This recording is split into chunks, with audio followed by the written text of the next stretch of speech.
Harbin, the city built from a frozen river. Every winter, in the brutal cold of northeast China, something impossible happens. A city appears out of nowhere. Not a small exhibit, not a few ice sculptures, a full city. 250 acres, towers, 14 stories tall, over 100 buildings, palaces, bridges, slides, replicas of aircraft carriers, all of it built from ice pulled out of a river. It costs over $500 million to build. It stands for exactly 60 days. Then it melts. This is the Harbin ice and snow world, and what it takes to build it will blow your mind. The race begins a year before opening day. Here's what most people don't know. Construction doesn't start in November.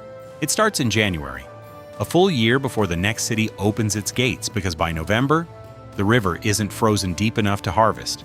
So the team gets ahead of it. They harvest in January, store the ice for 10 months, then build. That's how tight the timeline is.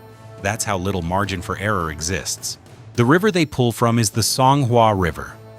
In January, it's locked in sub-zero temperatures, but down below the surface, the water is still moving, slow and steady. That current acts like a filter, flushing out air bubbles, minerals, and impurities as the ice forms layer by layer above it. The result is ice that is 99% pure water, crystal clear, dense, strong enough to stack 14 stories high. But getting it out? That's where things get intense.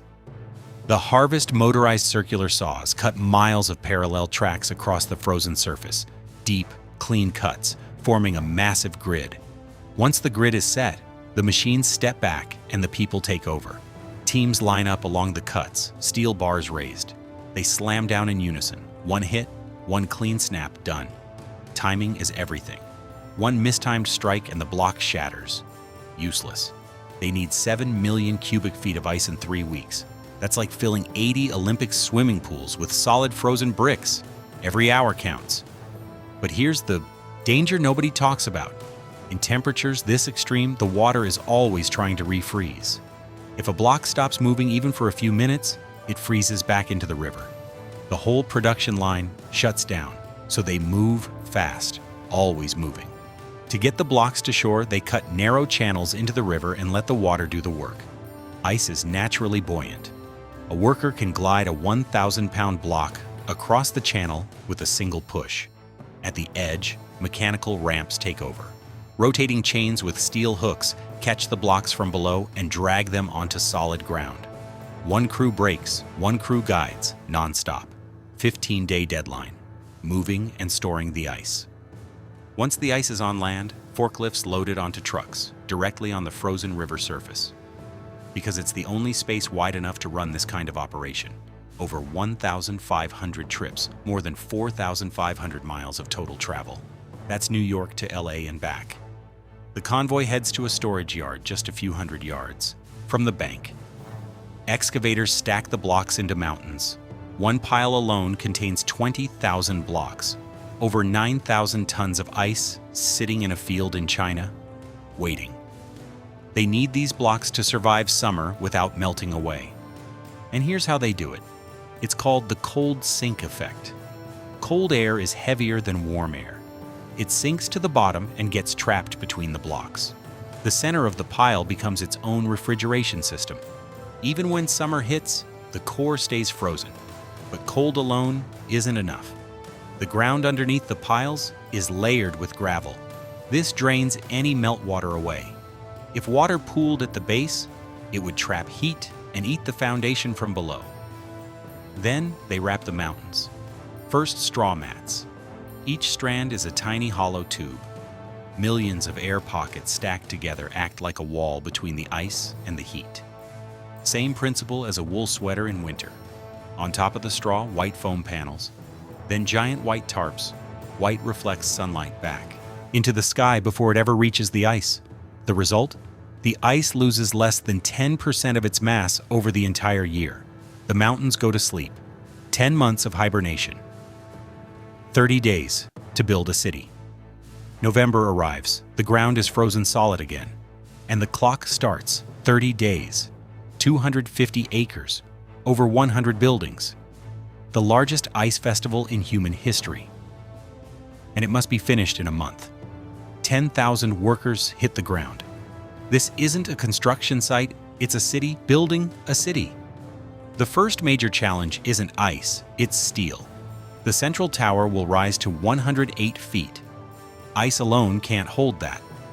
Engineers have to build a metal skeleton first, a steel spine running up through the center to carry the weight and resist the wind. But there's a problem. At minus 20 degrees Fahrenheit, regular steel doesn't bend. It becomes brittle, as fragile as glass. A gust of wind, a shift in weight, and the whole tower could snap. So they use a specialized low-temperature steel. Extra. Minerals, nickel, manganese, are baked into the alloy. These elements stop the metal's atoms from locking up when it gets cold. The steel stays tough, slightly flexible. It won't break. Welding this steel is a high-stakes operation. A welding torch burns at thousands of degrees. The air around it is 20 below. That kind of temperature shock would crack regular steel instantly. This alloy is built to handle it. The frame is hollow. That hollow space becomes the pathway for miles of electrical wiring that will light the tower from inside. Workers assemble the frame in large sections on the ground. Then cranes lift them into place. If the base is even 1 inch off, the top of the tower could lean. In these winds, that lean becomes a disaster. Laying the first ice. While the tower frame rises, excavators on the other side of the park are sculpting a massive dirt hill. This will become the base for the Grand Slide, the most popular ride in the park. A 1,700-foot track with a great wall theme, 24 parallel lanes. Visitors wait up to 7 hours for a descent that lasts 40 seconds. Infrastructure goes in first. 93 miles of electrical cable laid across the entire park before the ice locks it in place. Every connection is triple sealed in waterproof housing. Because even in a deep freeze, the LEDs generate heat. That heat melts ice. That meltwater gets into connections. And one arc flash, one electrical explosion, could black out the whole park. Everything is sealed. Everything tested. Then comes the ice. Back at the storage yard, workers pull back the covers from the giant piles. Slowly. If the insulation comes off too fast, the sudden air exposure causes surface cracks. Even in cold air, direct sunlight dulls the clarity of the blocks. Underneath, the blocks have fused together from months of weight and moisture. Workers shave away the fused straw and foam. Then they sort what they find. Irregular or slightly imperfect blocks go to the interior of the structures. The sharp, clean, visually flawless blocks. Those are reserved for the exterior faces, the parts everyone will see and photograph. Building under pressure. The park begins to take shape, and then the weather turns. A gust hits 40 miles per hour. All vertical construction stops immediately. Cranes power down. No one goes up. A block dropping from height doesn't just damage the structure, it kills someone. Site managers don't waste the downtime. The entire workforce pivots to ground-level work. The Grand Slide gets attention. The circular ice Tulu building goes up, a tribute to traditional Chinese architecture where the curved shape lets each block support its neighbor. One block out of place, and the whole circle collapses inward. The next day, the winds break, and the operation shifts into overdrive. Workers lay the first ice blocks for the central tower base. This bottom layer has to be perfect. A hidden crack here doesn't just damage the base, it can bring down everything above it. Once the base is locked in, workers carve the blocks into shape. Snow cannons blast artificial snow to be shaped into cultural landmarks and the park's walking surface. But the snow isn't just decoration. Engineers lay it in geometric snowflake and star patterns across the ground around the tower. This acts as a structural raft, spreading the tower's weight across a wider area so it doesn't sink or lean if ground temperatures shift. The lights go on next, and crews get exactly one shot at it. Once the next layer of ice is stacked on top, the LEDs are sealed inside a frozen vault. If they fail, there's no way in. No repair, no second chance. Because the ice is 99% pure, colors push through clean and vivid, reds, blues, greens burning bright through feet of solid ice. The winter thaw. And then something no one wants happens. A warm front rolls in. Temperatures spike to 39 degrees Fahrenheit. The ice begins to soften. Soft ice cannot support the weight of towers. All high-level construction halts immediately. The cranes go silent. The snow cannons shut down. Because wet snow at this temperature creates slush, and slush undermines foundations. Even the transport of ice blocks slows to almost nothing.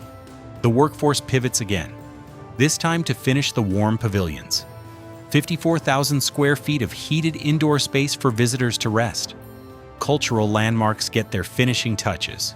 Sculptors work on the pony family, a massive snow relief at the south gate, a tribute to the upcoming year of the horse in the lunar calendar.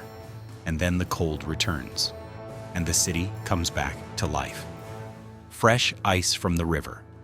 Halfway through construction, something changes. The Songhua River has finally frozen deep enough, at least 12 inches, for a new harvest, and the team switches gears. Storing ice for 10 months is expensive. Fresh ice is cheaper, faster, and in some ways better.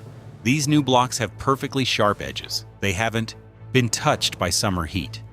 They're also thinner, about a third the thickness of the stored reserves, which makes them faster to place. The harvest has evolved too.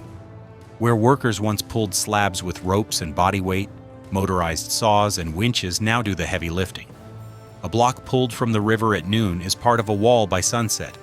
That speed is the only reason this city gets finished in time. The Grand Slide rises. The Grand Slide is the fastest built major structure in the park. In 16 days, crews finished 24 parallel tracks across a 1,700-foot run. Specialized blades carve square channels that lock the sleds onto a fixed path. The run drops steep, curves hard, then flattens into a long deceleration zone ending at a solid ice wall. Visitors will wait 7 hours for 40 seconds of descent. The slide runs until 1 minute before midnight every night. Worth it, apparently. The tower goes up. As the park fills in around it, the main tower climbs toward its final height. Scaffolding surrounds it, but never touches it. Ice is brittle. Drill into it, and the pressure shatters the block. So the metal frame floats around the tower without contact. There's another reason the scaffolding stays clear. Metal absorbs heat from the sun. Even in these temperatures, that absorbed heat melts ice on contact. One point of contact can drill a groove straight into the structure. To keep the scaffolding from sinking into the frozen ground, workers slide wooden boards under every pole. Simple fix, massive consequences if skipped. Extreme cold and rising winds make the final tiers of the tower a white-knuckle operation for both masons and crane operators. Every block placed at height is a calculated risk. But as temperatures drop further, something remarkable happens.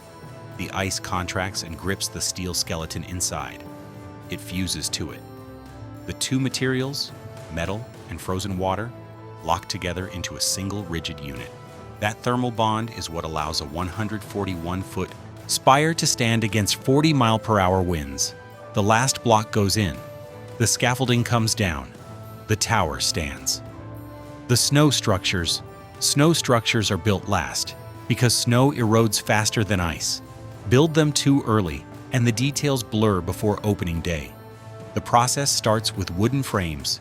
Snow cannons blast in artificial snow. Workers compact it layer by layer under pressure until the density matches limestone. Then, the carvers take over. They work top down.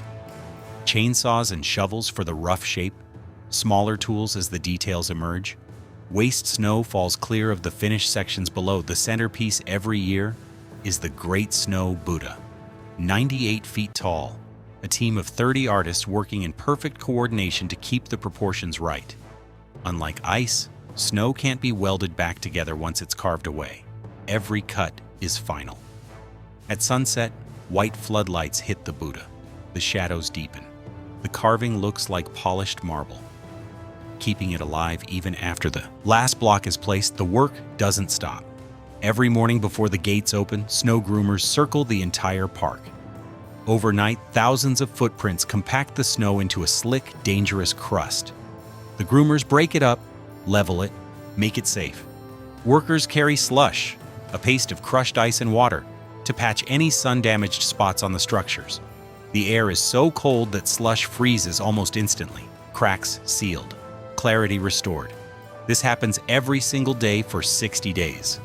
The numbers. Let's just sit with these numbers for a second.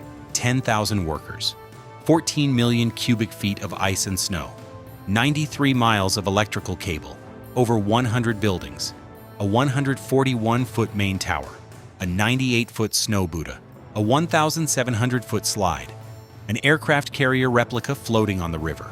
All of it was built in 30 days, all of it standing for 60. When Harbin Ice and Snow World first opened in 2001, it covered 4.3 million square feet and had about 20 structures. By 2026, it covers 13 million square feet, with over 100 buildings.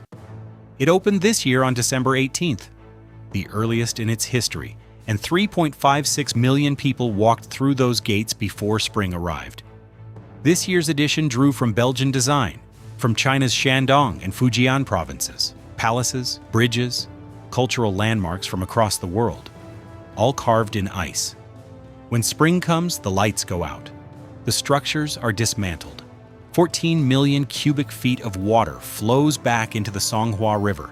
No trace, no ruins, nothing left behind. The most expensive temporary city ever built, gone in weeks.